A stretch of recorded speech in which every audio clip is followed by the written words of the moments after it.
Welcome to our Sunday evening meditation and Dharma talk. I'm Shiva, and I'm here to do my best to share what I have come around to experience and to awaken to in this lifetime. So welcome.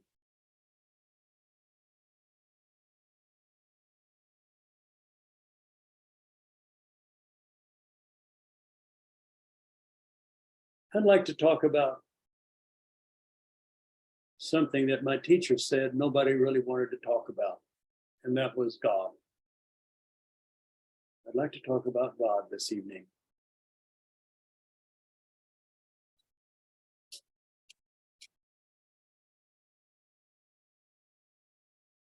I turn that down a little bit.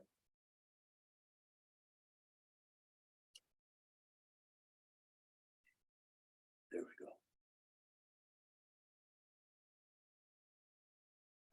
When I was about 5 years old, I was in a Sunday school class in Eunice, New Mexico.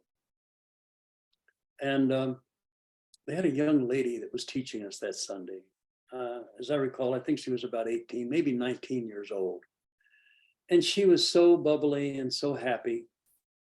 And she was asking us, she said, I'd like to talk about God. And she says, God is everywhere present. There's no place that God isn't. And she quoted the scripture, omniscient, omnipresent, and omnipotent. And so when we asked her what those words meant, she said, well, omniscient means that God is all-knowing. And omnipotent means that he's all-powerful. And omnipresent means that there's no place that God is not. So I kind of like that. This was shortly after my samadhi experience. So I kind of like that. And then later on in the class, she talked about the hand of God, how God can touch your heart. And I asked her, I said, well, if God is everywhere present, where's the end of his finger? And this threw her into confusion. Where I was coming from was the definition, which is oneness. If God is everywhere present, all-knowing and all-powerful, then that's oneness. There's just one God, and it's manifesting itself uniquely in everything, but just one.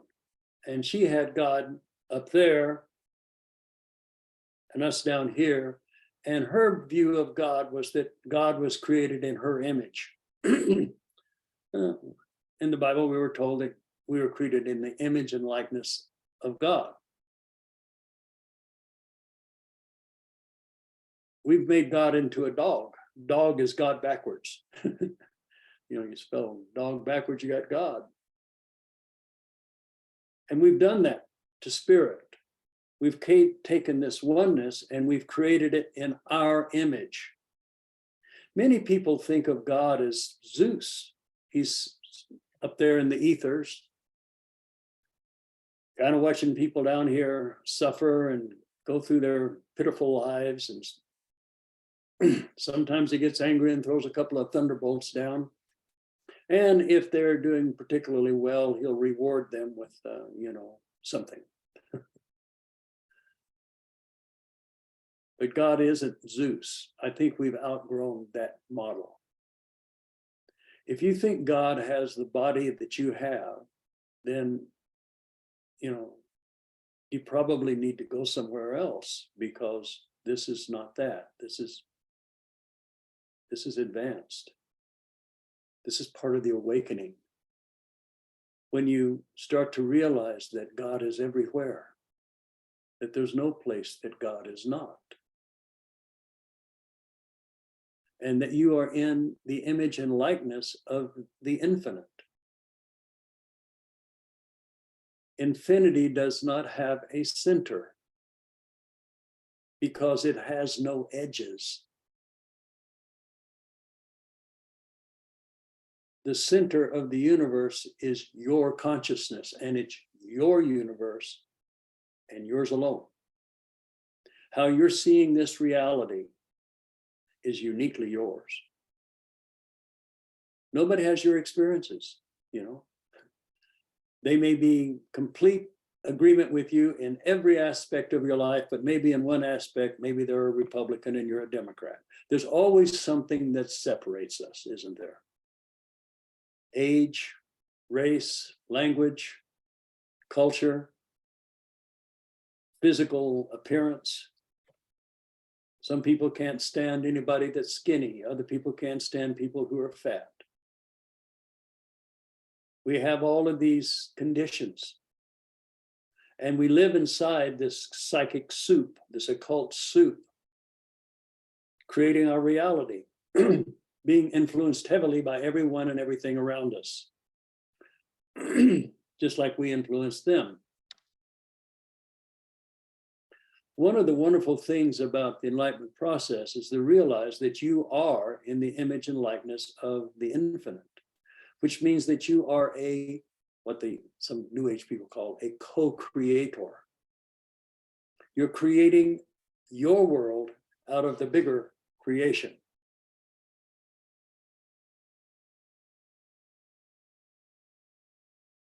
Two people can be working in a garden. One person, it is heaven to them. They love the order of the way they planted their garden. My mother was a gardener, and she would spend hours out in her garden. She loved it. She loved working with the plants. She liked weeding it. She liked watering it. And she liked harvesting it. She liked it all. Me, when I was in high school, I didn't care for it at all. I'd go out and help her, but she pretty much had to make me. I didn't see the joy in it that she got. We were both in the same garden. Both of us were doing similar activities, but she was having a wonderful experience and I wasn't. I was wanting to be anywhere but there. I look back on it now and I can see what I missed. But what happens is, and I've been talking about this for a little while, is that we get into a certain state of mind. There are 10,000 states of mind. I don't know who counted them, and I'm not too sure that there's just 10,000, but that's what they say. They are 10,000 states of mind. And each state of mind has its own vibration, its own texture. And not only does it have its own vibration and texture, it works in a field of law that says like attracts like. So the law of attraction and correspondence is going to pull to you events and people and things and attitudes, points of view that match your vibration. So if you're in a vibration of fear and poverty, you will find yourself surrounded by people who are in fear and poverty. Or you'll find yourself around people who aren't in fear and poverty and look at you like you're an idiot for not being rich like them. So I know my humor's lost tonight. I can see that.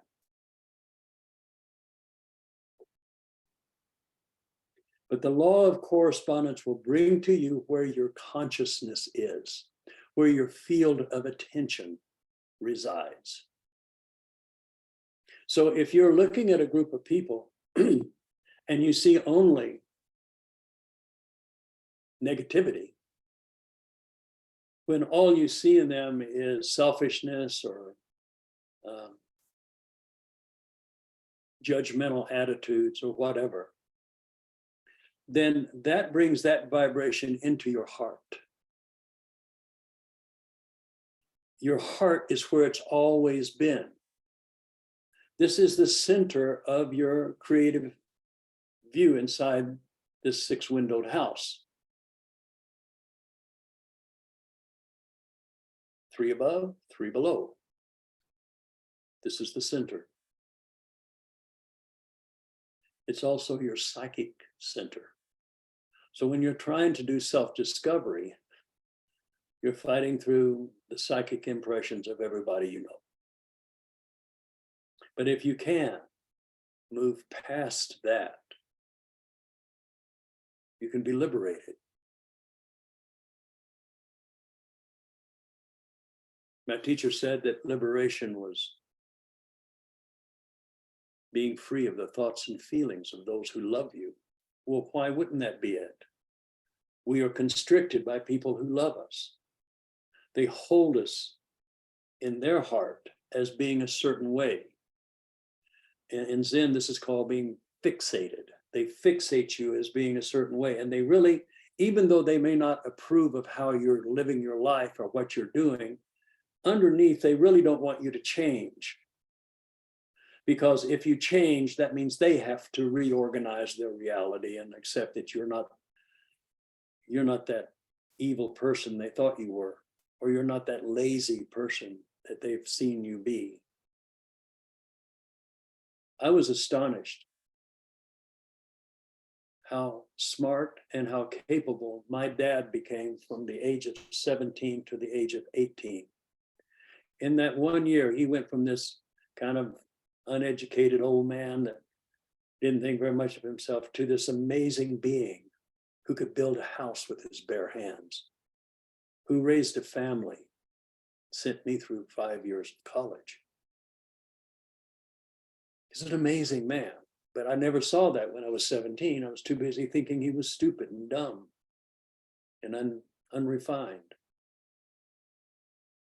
That was my reality. And when I shifted, he shifted. Who could think of such a thing? Did he shift? No, he didn't shift at all. I shifted. And when I shifted, I saw a different man in front of me, an amazing man. And your friends are the same way. They see you a certain way, and they don't want you to change. As a teacher, I run into this all of the time because I have different facets. There's Shiva.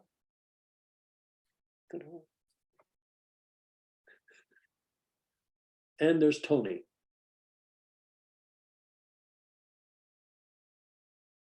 Both.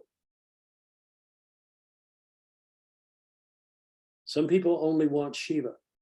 They don't even want, or do they care about Tony? They just want Shiva. Other people who only know Tony do not want to know Shiva.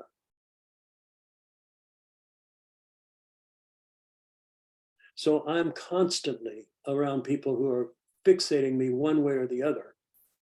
And I have a more dualistic, holistic, I guess is a better word, holistic view of my dualistic nature. I see it all as one is eternal and one is transitory. Shiva is eternal. Your higher self is eternal.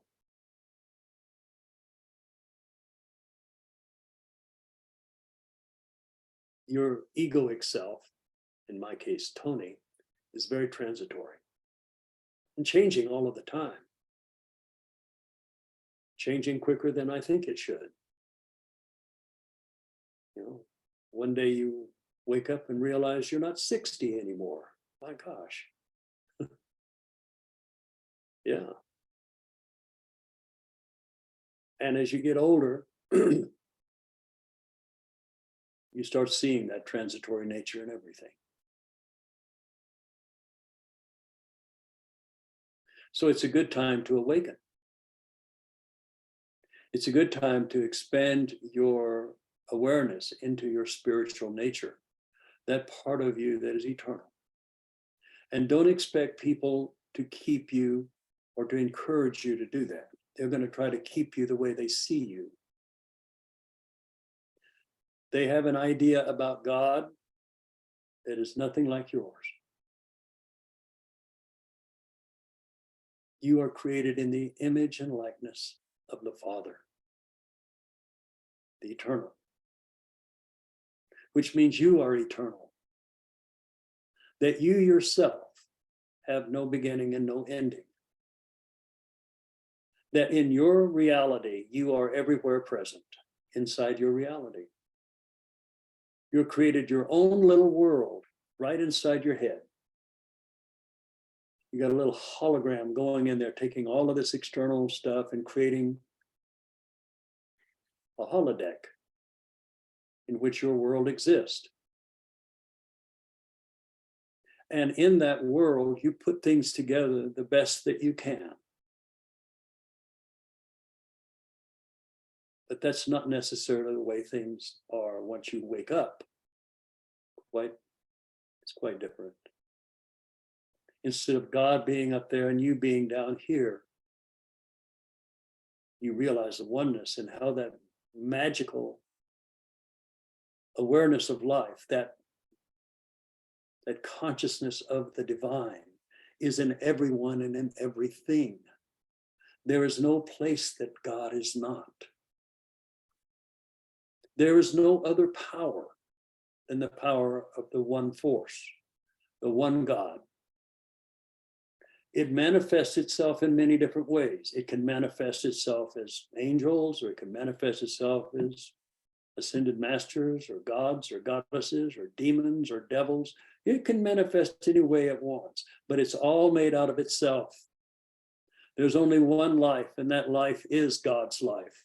There's only one awareness, and that awareness is God's awareness.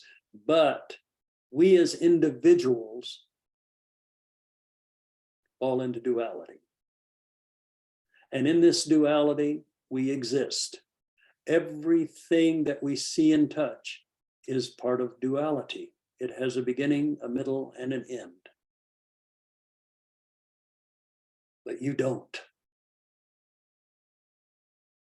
Once you can become enlightened, the darkness starts to go away.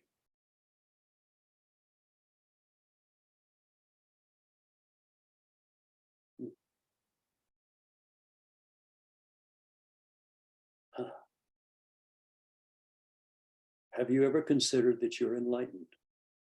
You just haven't woken up yet.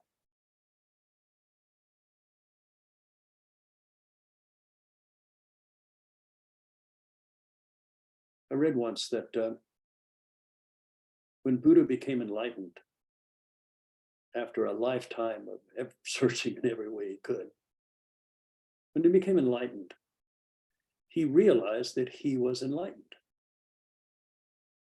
Then he realized that he would always be enlightened. And then he realized that he always had been enlightened. And he saw that not only that, but everyone and everything was nothing but enlightenment. It always has been. That's what it is now, and that's what it will be. Enlightenment is all there is. In enlightenment, there is no sin. There is no darkness. That's an illusion. It's part of the creation of duality. The same thing that created the universe is how you're creating your own little universe of your reality. And your little universe is made up of a lot of things. It's made up of the ideas and concepts of your parents, of how you were raised, of the political and religious cultures that you were raised around or not raised around, the violence, or maybe the cowardice or the peacefulness. All of these things are from people and circumstances you've had. I've been fortunate in my later years to do some traveling. I've been to Hungary and France and Italy and Scotland, briefly in England, certainly been to Mexico and Canada, and Peru, briefly in Panama, briefly in Singapore, been in India and in Nepal. And everywhere I go, I see God. God manifesting in the various people around. God manifesting in plants that just spring out of the desert soil where you would think nothing would grow.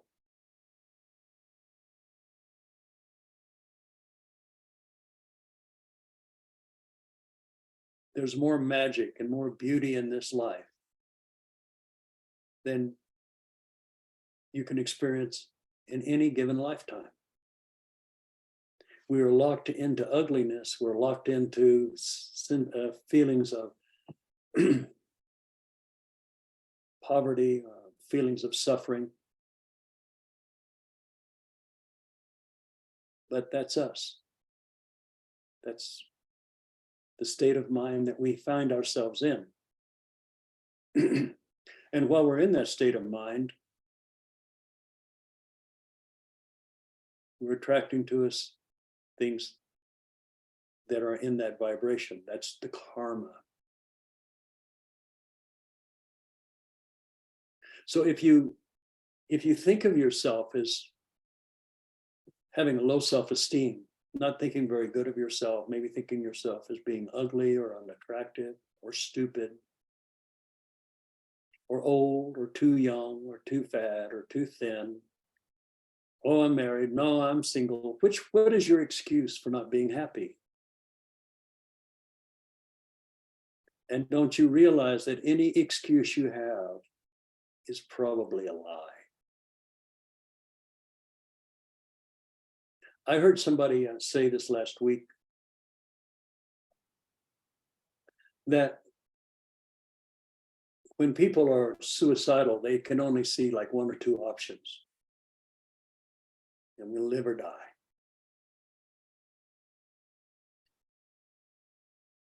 When in reality, there are probably 1,000 options, 1,000. But when you get into a certain consciousness, a certain vibration, you block out all of those other possibilities. But there's a way of transcending your limitations. It starts with, what are you always focusing on? You are a co-creator. You are in the image and likeness of the universal intelligence that has created this whole thing, this whole dream. And you're just like it. What are you creating in your world? What are you focusing on all the time? Are you just sitting in front of the TV, listening to all of the talking heads try to scare the hell out of you? Where they're telling you nothing but conjectures and what ifs and maybes, and we don't know if this is going to happen, but if it does, is that where your world is? Or are you sitting in front of your table with all of your bills, thinking, how in the world am I going to pay my bills this month? And when you're in that consciousness, you're pulling that limitation into you. I know it's not easy. I have been in those positions. I know it's not easy to think of being healthy when you've got a toothache and your jaw is swollen out here and it's just throbbing. It's hard to imagine what it would be like. You think as that's going on that, oh my God, if I just didn't have the pain, I would be healed. No. When you're healed, you're able to eat, drink something hot, drink something cold, and not even know it, not even be aware of your teeth. Being healed is being rid of the dis-ease. And if you're focusing on the dis-ease, there you go. You have the karma of it. What you focus on, you tend to become. Now, it's not easy when you're caught up, for instance, in poverty or in emergency situations where you just don't see any other way out. You're just so freaked out. And this, my friend, is when we come to prayer. Prayer is very, very important in the awakening process. Prayer Prayer is when you're faced with something so immense that you just can't see past it. Your child is sick. Your dog is dying, whatever. You lost your job, going through a divorce. Who knows? There's a lot of times life throws us some pretty tough situations in this psychic soup. So in those moments, you pray to your higher self. In my case, I'll just use it, but Tony, in those moments, would pray to Shiva, or even beyond Shiva, whatever Shiva is. There's a part of you that during those times when things are really, really going bad, that you can sit down and in your heart of hearts, seek the divine in that situation. A year or so ago, I started encouraging people to become aware of the nothing spot, the void, and to take all of your problems and everything and put them into the void. And in its place, just intend unconditional love. So you're looking at the table and you're seeing your bills and you don't know how the money's going to come. You don't know how it's going to happen. You really don't know what's going to do. It's a frightening situation. So you pray to your higher self, to God. And you say, I don't know how to do this, but I want to rise above this. When I was a little boy, my mother was very, very powerful spiritual person. Many people would come to her to ask her to pray for them. This is interesting. And I remember there was one time one of my cousins called up and he was really concerned. His wife and him were going through a really tough time. I think there might have been an affair going on. I don't know. It's pretty serious. And I remember it was just me and Mom. She would pray. And when she would pray, she'd hand me a biscuit. So look, I just sit there and eat a biscuit while she would pray. It was very interesting to me. This was after my awakening. I was watching her pray. And in the first few minutes of her prayer, it was a beseeching prayer. Oh, Jesus, I need you to help me. I need you to do this. Oh, Lord, please come and do it. Please, please. And she would beseech and beg and beg and beg. And I'm sitting there eating my biscuit, watching. I'm waiting. And then she would pray through. And instead of a beseeching prayer, please, please, please, it was thank you. Thank you for this. Thank you for the answer. Thank you for everything. Thank you. Thank you. It was, her face would glow, she prayed through. She prayed through her own doubts, her own sense of helplessness, her own sense of hopelessness into a place of what we would now call affirmative prayer. It was everything positive. There was no questioning when she would pray through. And as my time throughout my life as a religious science minister and everything else, I have come to understand the idea of praying through. When you're faced with something you just simply don't know what to do, you can lock yourself in your closet or your bedroom and just start seeking the answer from your higher self, from God. And you can give it any name you want. You can call it Jesus, you could call it Frank if you want. Doesn't matter. This is beyond people and personalities. This is when you're going from your very heart of hearts,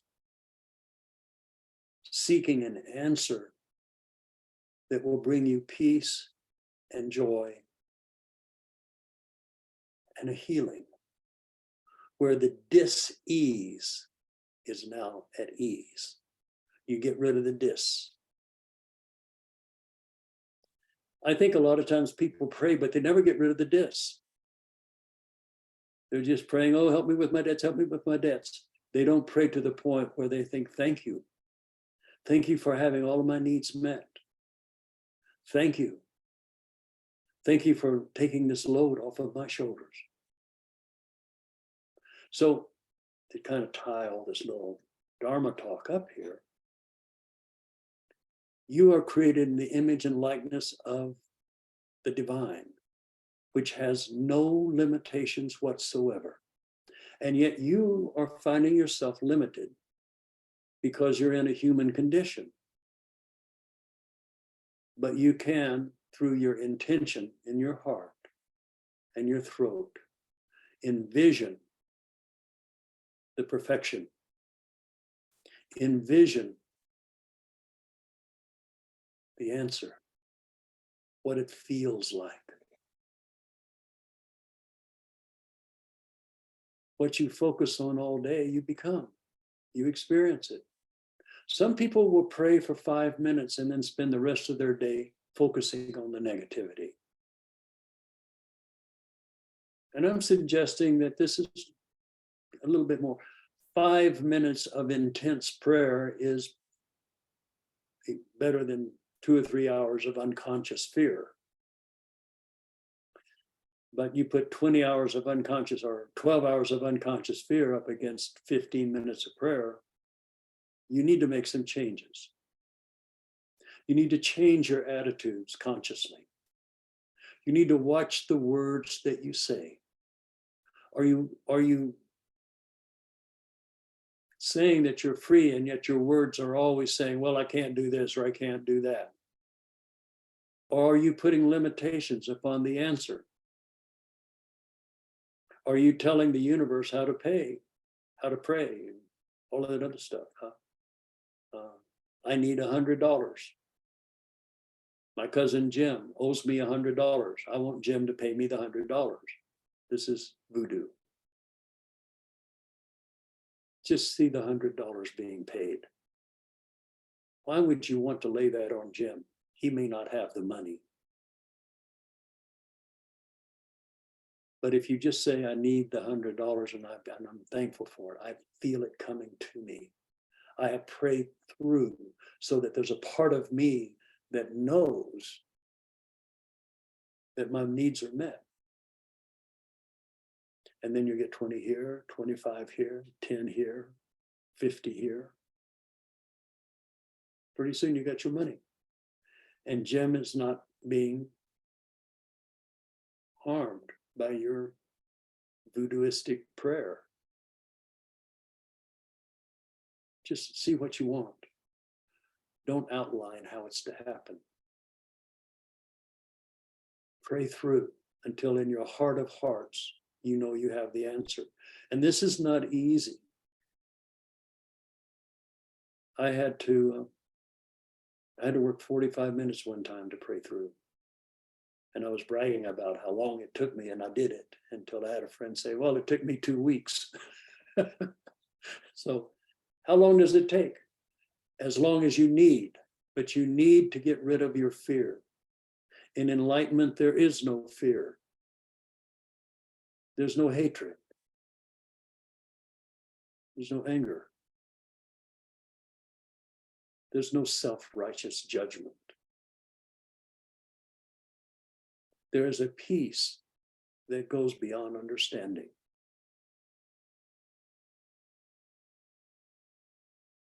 You can, and you will, be the light in a very dark room. You can, and you will, be the calm in the middle of chaos. You can, and you will, be the beacon of hope in a sea of despair. Let this be your life mission. Don't worry about occupations or people or fame or all of that stuff. Just try to shine.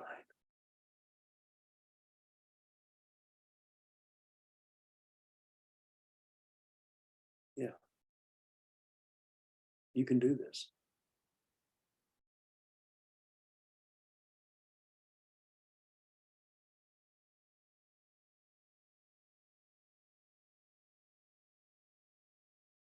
I know you can.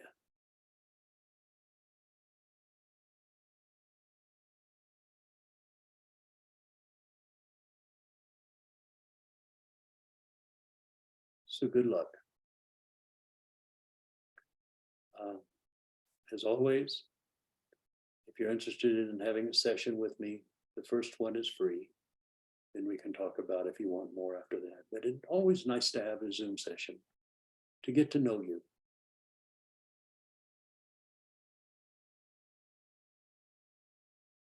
So hopefully you'll get in touch. I love you all. Namaste.